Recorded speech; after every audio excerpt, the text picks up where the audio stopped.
Bing Wang of the Los Angeles Philharmonic. Welcome to Cultural Attaché. Wonderful being here. Thank you for the invitation. Of course. Now, we're here to talk about the Lunar New Year concert that Los Angeles Philharmonic is having on Tuesday at the Walt Disney Concert Hall. And I'm wondering what the New Year means to you personally, and if you associate any particular music with the New Year. Oh, New Year's means so much for many of us coming from Asia. I've heard a comparison that it is like Thanksgiving and Christmas combined, and I have to say it's that combined and much more. Is there any particular music that you associate with New Year, or is like part of a tradition for New Year? Yes, there are many traditions with customs, traditional foods that we eat for Lunar New Year, and of course music. What I'm going to perform, it's not really traditional New Year's music, but it's certainly, as people will hear, it's very festive. It's very colorful. It's going to be very festive. And I guess being colorful and festive makes it easier for Western audiences to hear perhaps Chinese music. In fact, as I was practicing celebration of harvest, or harvest celebration, it came to my mind. I said, "Wow, this is exactly the drum beats and the percussive rhythm that people would feel at a lion dance." So as I'm going to introduce the concert and speak at the beginning of the concert, I will ask people and who is seeing a lion dance. And yes, then they will really associate that with the rhythm that they will hear in harvest celebration. Well, it's a fascinating program that is lined up, and an intriguing one as well, because it opens with Yi-Wen adaptations of traditional songs, and then you've got music by Bright Sheng, and then Tan Dun, who's one of my favorite composers. And then the second half of the program is Mendelssohn's String Quintet, in B flat major. What's the conversation that you see taking place between the first half of the concert and the second half of the concert? Um, I helped curate the first half of the program, and by actually selecting Bright Shen's piano trio. I think it's a beautiful piece. It brings back a lot of familiar memories to me melodically. So I recommended that piece, and I chose and suggested Yi-Wen transcription of these three string quartet pieces. In terms of Mendelssohn Viola Quintet, it's a masterwork of the chamber music repertoire. What is the connection? I assume I cannot just ignore that when I introduce the program. And I have to say, you will love it. And I think in terms of how I see that, it's as if we give you some beautiful hamburgers on the Chinese banquet table. I tried to do some research to figure out what, if any, possible connection could exist between the Mendelssohn and the rest of the program. And the only thing I could come up with is that this quintet debuted in 1845, which is the year of the snake. And the year of the snake is the animal that follows the dragon. And since we're in the year of the dragon, maybe there was some connection there, but I assume I'm grasping at straws. I like that. May I quote you on that? Yes, but I mean, there was nothing that I could wrap my head around intellectually. So I thought, you're the music expert. You might know what might sound remotely reminiscent, or, something would have been for Mendelssohn's time, an adaptation of some sounds that might have gone back, well before Mendelssohn's time from China. I actually wouldn't be the expert right now to tell you, but I do want to mention that to the audience, that viola quintet is a form of chamber music that's less common than a string quartet and a piano trio. And so I will mention to them that if they keep an open ear, they will hear beautiful colors, because there are two violas in this in this group. And I said, it's something that you will enjoy and remember. Well, no doubt. And chamber music, when done right, is beautiful anyway. And this piece by Mendelssohn is a terrific piece. Yes, that's absolutely right. Now, the selections from China Songs opens the concert. Those are based on traditional songs. What can you tell me about those songs and their cultural significance? So the first piece is transcribed by orchestral music. Yao dance. It's a very short title. It actually means dances of the Yao people. And the Yao people is from the southwest of China. They are a minority. Um, they love to sing and dance, and they have beautiful music. So this is almost, as I was rehearsing it, this is almost a short dance suite. There are dances in 3 meters of 3 as well as meters of 4, and there are some that's almost like a variation of the previous one. And in 4, it is, if we're talking about the musical term, I think it's in ABA form. The theme and the slow, beautiful theme in 4 comes back at the end. And the one section in the middle has several dances and very lively. I think everyone will really like it. And then the second one is Shepherd song. And this is folk music from the Inner Mongolia, really about the shepherd in the prairie. Really a lot to do with singing. I think it's really one single line of melody. This is, as I mentioned, the second and the third piece, Shepherd Song and Harvest Celebration, are both very well-known solo music for violin with piano accompaniment. So these two are the pieces that I played many times when I was growing up in China, as well as after I moved here to LA, I've put them on my solo recital because I think they pair so well. Shepherd Song is slow, it's beautiful, has a faster section in the middle. Again, it's sort of like an ABA. It comes back to a slow melody. Mostly the string quartet, rest of the quartet accompany the first violin. Harvest Celebration is obviously sort of like a lion dance with an intro. And this intro is, I look it up. It's traditional music originally written for a Chinese instrument, which is called suona, which is a double reed instrument. It sounds like an extremely loud oboe. It's an instrument that people play in festive settings, like weddings and New Year's. It's very loud. It carries very well. So then a composer transcribed that for violin.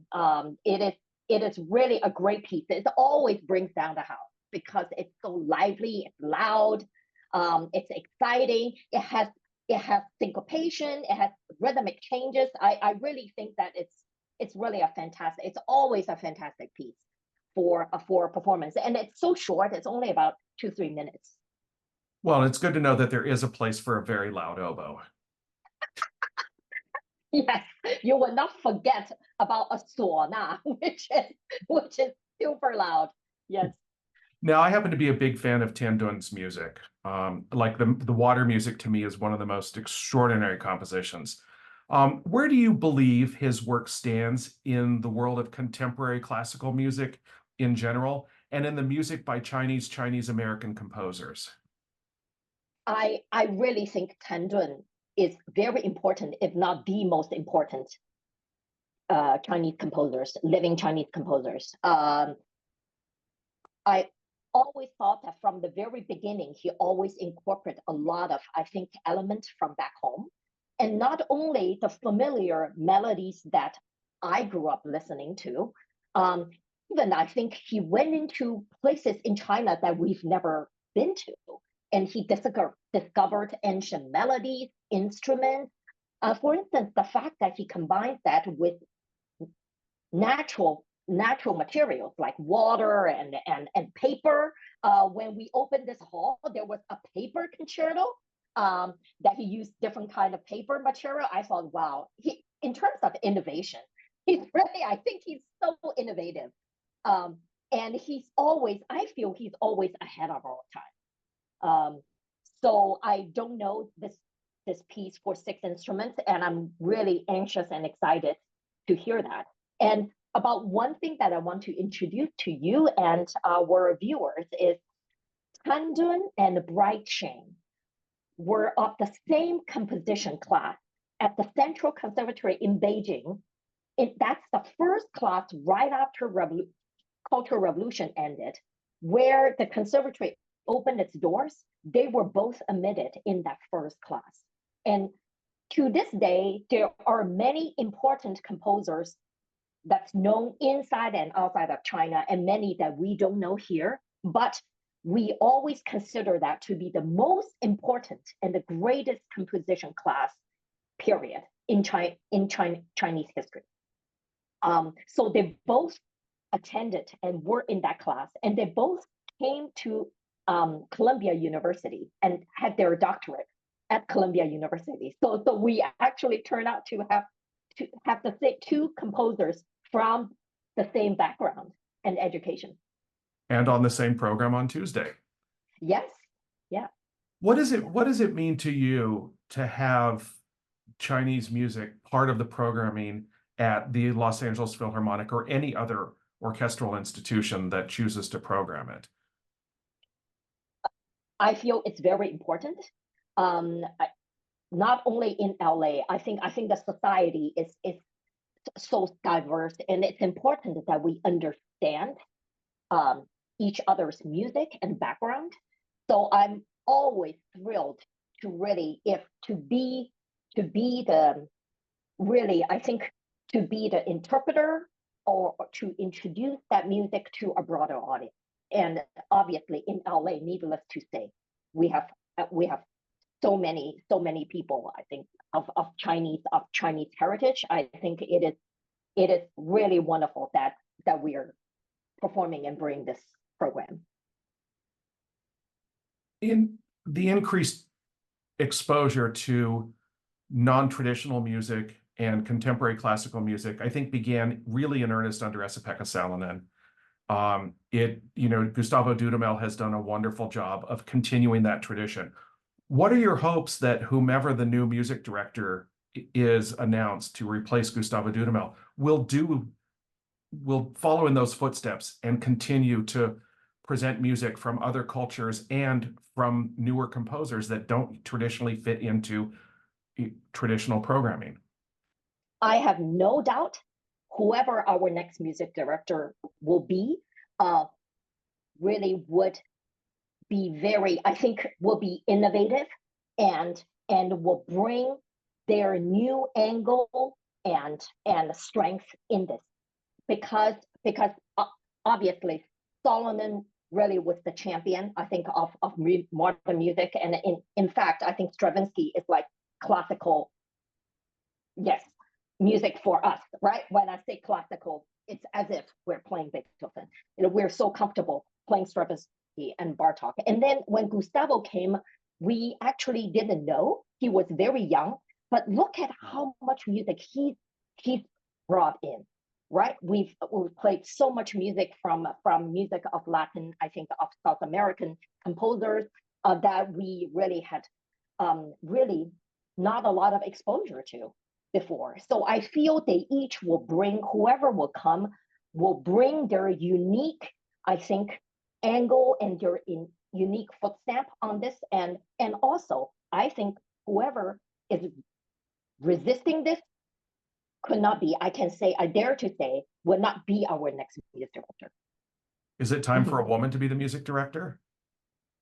Maybe.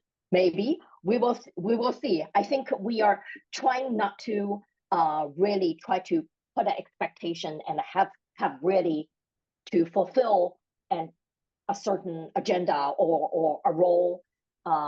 Yes, we are looking, we're taking our time. We are hopeful, but yes, it is difficult adjusting to the fact that, okay, we've had Gustavo, we would have him for 17 years, but yes, we will have someone else. Yeah, moving forward. I noticed how carefully you skirted around that question. Well, if Gustavo said, "Hey, there's a place for you at the New York Philharmonic," would you join him?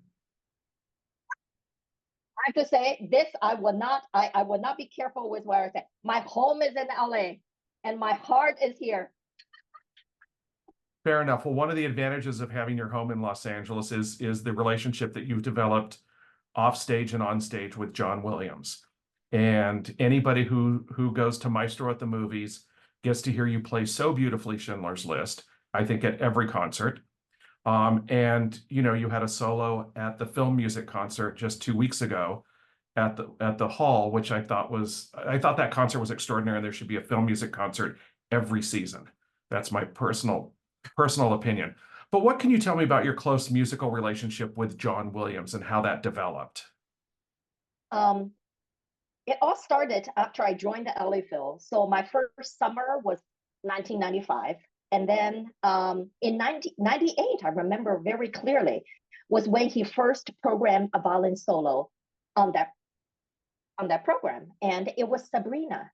And he was so thrilled and we connected. And then I should say, in short term, the rest is history because we have performed yearly ever since then. So it's more than 25 years now. I've also toured with him and soloed with some of the other orchestras when he conducted education and fundraising concert with them.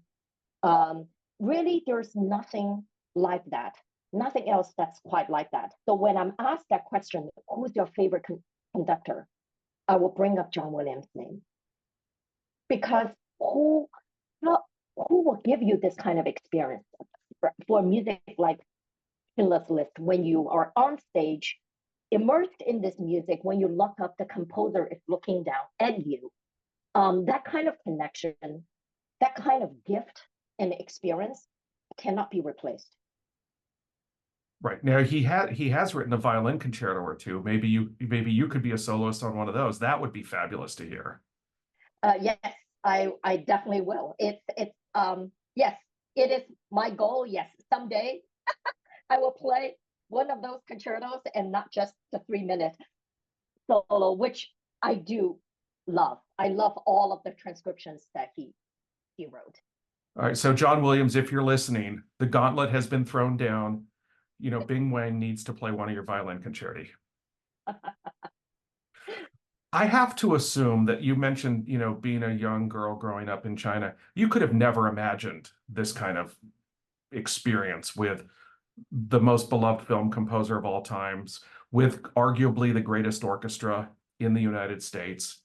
What does it mean to you every night when you get on stage, whether you're a member of a small ensemble, as you will be Tuesday, or a soloist with the entire Philharmonic? Um, it's surreal.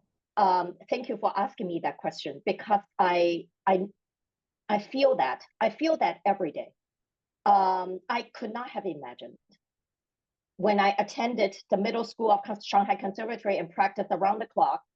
When I came here on a full scholarship to attend Peabody Conservatory, and then when I attended Manhattan School of Music and studied under Glenn Dictorow, whom is a colleague at USC Thornton School of Music now, I could not have imagined that my professional path would have taken me this far, even when I joined the LA Phil at age of 26. I could not have imagined how my professional development have evolved and grown. I have an important part of my career that is teaching now.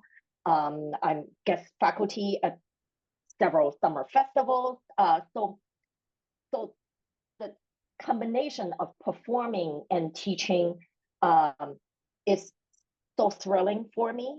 And to be able to perform and cultivate and help support the next generation of musicians, I am so fortunate and grateful.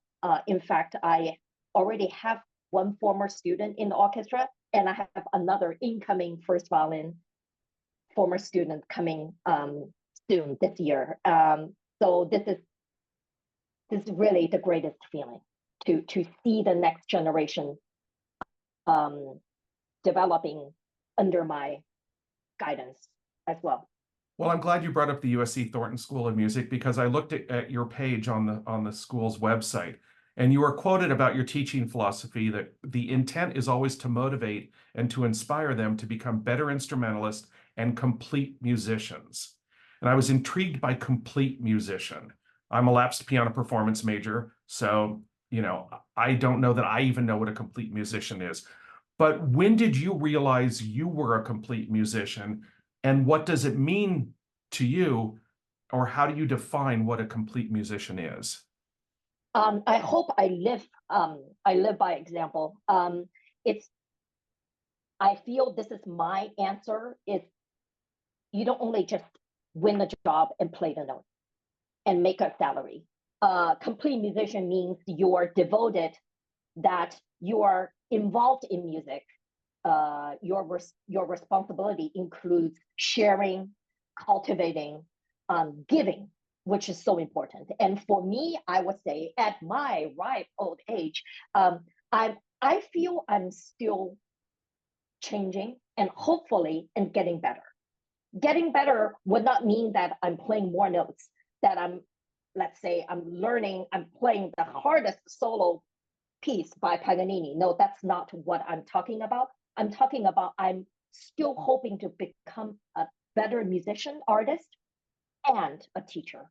So that for me means you're a complete musician because you're not just really playing your own notes and making a living. I think it's just you are yes, you're immersed and you are giving. I don't know that I'm fully accurate in this, but I think it might have been Heifetz who says that he continues to rehearse even late in life because he can always get better. Yes, I totally believe that. Yeah. Now, I went back and saw a 1994 interview that you gave Joseph Woodard of the Los Angeles Times. And you were stated that you were born right when the Cultural Revolution started. Given the tumultuous state of the world in general and the United States specifically right now, what are your thoughts about the upheaval going on in the US? Are we in the midst of our own cultural revolution of sorts? Oh, that is a hard, difficult question for me to answer. I understand that society is not, it's not only the part of society that we live in.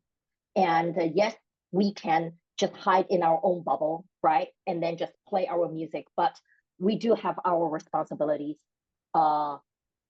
What do I say my responsibility is? I think people are different. Some people I think are more outspoken, some are more conservative and hold to their own. But yes, I would say maybe my direct answer is yes, be a truthful person, be a good person to the society and contribute. I would say I will leave it at that. Well, let me just do a slight follow-up. Did you ever think that you would be coming to a country that would suddenly be banning books? Did you say banning books? Yes. I mean, because we have book bans all across the country now.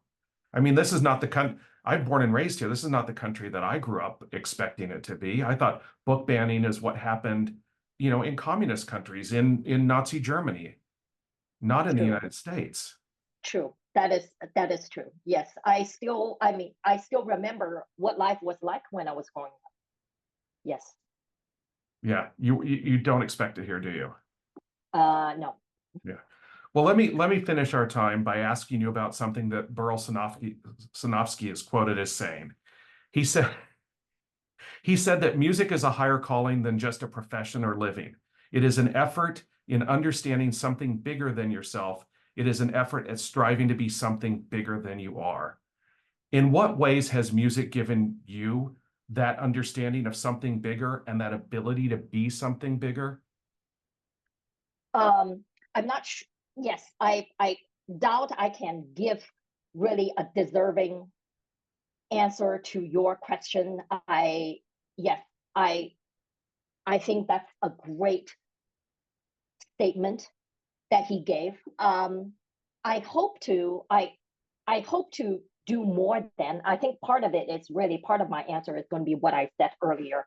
I think by really doing good with my music and really becoming more than just a musician, to say. And by really, I think by helping others and be involved and be immersed in a community. I think that's what I'm hoping to do. Your face really lit up when I mentioned Burl-Sanofsky. For Um, people who don't know, can you say who he was and how significant he was for you? he was the first American violinist that won the gold medal at the Queen Elizabeth competition. Phenomenal artist, but who did not have a full-fledged career for different reasons. But he was such a phenomenal artist with really the best artistic taste, and greatly influenced several of the Chinese students that he brought over to this country, including me. I really owe my artistic growth to him. So what do you think he would have to say if he saw you, at the Hollywood Bowl performing with John Williams, or in this concert on Tuesday, or any of the other multitude of concerts that you perform throughout a year? He would have said, "You're doing very well, much better than I did."